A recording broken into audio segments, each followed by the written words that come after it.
महाशिवरात्रि के दिन इस व्रत कथा को सुनने से मिलता है विशेष लाभ, मनचाही इच्छा का वरदान हो सकता है पूरा।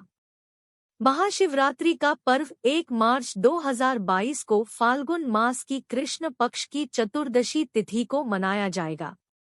इस दिन भगवान शिव के साथ शिव परिवार की भी पूजा की जाती है।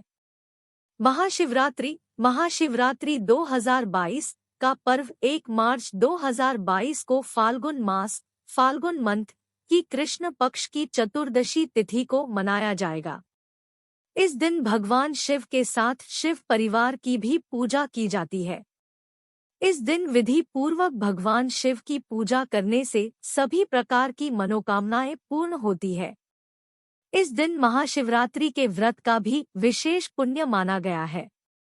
आइए जानते हैं महाशिवरात्रि व्रत की कथा। शिकारी चित्रभानु को साहूकार ने बंदी बना लिया। महाशिवरात्रि की कथा।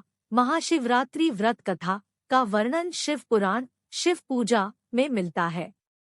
इस कथा के अनुसार पुरातन काल में एक शिकारी था जिसका नाम चित्रभानु था।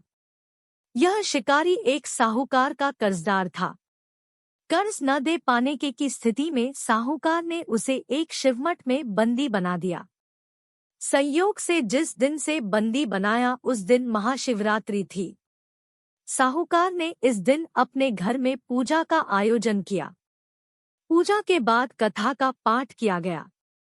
शिकारी भी पूजा और कथा में बताई गई बातों को ध्यान से सुनता रहा। शिकारी ने साहूकार से ऋण चुकाने का वाद किया। पूजा कार्यक्रम समाप्त होने के बाद साहूकार ने शिकारी को अपने पास बुलाया और उससे अगले दिन ऋण चुकाने की बात कही। इस पर शिकारी ने वचन दिया। साहूकार ने उसे मुक्त कर दिया। शिकारी जंगल में शिकार के लिए आ गया। शिकार की खोज में उसे रात हो गई। जंगल में ही उसने रात बिताई। शिकारी एक तालाब के किनारे एक बेल के पेड़ पर चढ़कर रात बीतने लगा। बेलपत्र के पेड़ नीचे एक शिवलिंग था जो बेलपत्रों से ढक चुका था। इस बात का शिकारी को कुछ भी पता नहीं था। आराम करने के लिए उसने बेलपत्र की कुछ शाखाएं तोड़ी। इस प्रक्रिया में कुछ बेलपत्र की पत्तियां शिवलिंग पर गिर पड़ी। शिकारी भूखा प्यास उसी स्थान पर बैठा रहा। इस प्रकार से शिकारी का व्रत हो गया। तभी गर्भिणी हिरनी तालाब पर पानी पीने के लिए आई। हिरनी को शिकारी ने जाने दिया। शिकारी ने धनुष पर तीर चढ़ाकर हिरनी को मारने की जैसी ही कोशिश की वैसे ही हिरनी बोली, मैं गर्भ से हूँ, शीघ्र ही बच्चे को जन्म दूंगी। तुम एक साथ 2 जीवों की हत्या करोगे, यह उचित नहीं होगा। मैं अपने बच्चे को जन्म देकर शीघ्र ही तुम्हारे पास आ जाऊंगी, तब तुम में शिकार कर लेना। शिकारी ने तीर वापस ले लिया। हिरनी भी वहां से चली गई। धनुष रखने में कुछ बिल्वपत्र पुन टूटकर शिवलिंग पर गिर गए। इस प्रकार उससे अनजाने में ही प्रथम प्रहर का पूजा पूर्ण हो गई। कुछ देर बाद एक और हिरनी उधर से निकली। पास आने पर शिकारी ने तुरंत ही धनुष पर तीर चढ़ाकर निशाना लगा दिया। लेकिन तभी हिरनी ने शिकारी से निवेदन किया कि मैं थोड़ी देर पहले ऋतु से निवृत्त हुई हूँ, कामातुर विरहिणी हूँ, अपने प्रिय को खोज रही हूँ। मैं अपने पति से मिलकर तुम्हारे पास आ जाऊंगी। शिकारी ने इस हिरनी को भी जाने दिया। शिकारी विचार करने लगा। इसी दौरान रात्रि का आखिरी प्रहर भी बीत गया। इस बार भी उसके धनुष से कुछ बेलपत्र शिवलिंग पर जा गिरे। इस प्रकार उसके द्वारा दूसरे प्रहर की पूजन प्रक्रिया भी पूर्ण हो गई। इसके बाद तीसरी हिरनी दिखाई दी जो अपने बच्चों के साथ उधर से गुजर रही थी। शिकारी ने धनुष उठाकर निशाना साधा।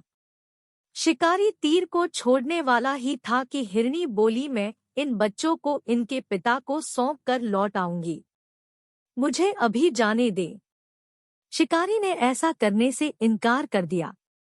उसने बताया कि 2 हिरनी को मैं छोड़ चुका हूँ। हिरनी ने कहा कि शिकारी, मेरा विश्वास करो, मैं वापस आने का वचन देती हूँ। शिकारी को जब हिरनी पर दया आ गई, शिकारी को हिरनी पर दया आ गई और उसे भी जाने दिया। उधर भूखा प्यासा शिकारी अनजाने में बेल की पत्तियां तोड़कर शिवलिंग पर फेंकता रहा। सुबह की पहली किरण निकली तो उसे एक मृग दिखाई दिया। शिकारी ने खुश होकर अपना तीर धनुष पर चढ़ा लिया। तभी मृग ने दुखी होकर शिकारी से कहा, यदि तुमने मुझसे पूर्व आने वाली 3 हिरनियों और बच्चों को मार डाला है तो मुझे भी मार दो, देर न करो, क्योंकि मैं यह दुख सहन नहीं कर सकता हूँ।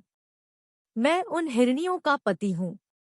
यदि तुमने उन्हें जीवनदान दिया है तो मुझे भी छोड़ दो, मैं अपने परिवार से मिलकर वापस आ जाऊंगा। शिकारी ने उसे भी जाने दिया। सूर्य पूरी तरह से निकल आया था और सुबह हो चुकी थी। शिकारी से अनजाने में ही व्रत, रात्रि जागरण, सभी प्रहर की पूजा और शिवलिंग पर बेलपत्र चढ़ने की प्रक्रिया पूरी हो चुकी थी। भगवान शिव की कृपा से उसे इसका फल तुरंत प्राप्त हुआ। भगवान शिव की कृपा से शिकारी का हृदय बदल गया, शिकारी का मन निर्मल हो गया। कुछ देर बाद ही शिकारी के सामने संपूर्ण मृग परिवार मौजूद था, ताकि शिकारी उनका शिकार कर सके। लेकिन शिकारी ने ऐसा नहीं किया और सभी को जाने दिया। महाशिवरात्रि के दिन शिकारी द्वारा पूजन की विधि पूर्ण करने के कारण उसे मोक्ष प्राप्त हुआ। शिकारी की मृत्यु होने पर यमदूत उसे लेने आए तो शिवगणों ने उन्हें वापस भेज दिया। शिवगण शिकारी को लेकर शिवलोक आ गए। भगवान शिव की कृपा से ही अपने इस जन्म में राजा चित्रभानु स्वयं के पिछले जन्म को याद रख पाए और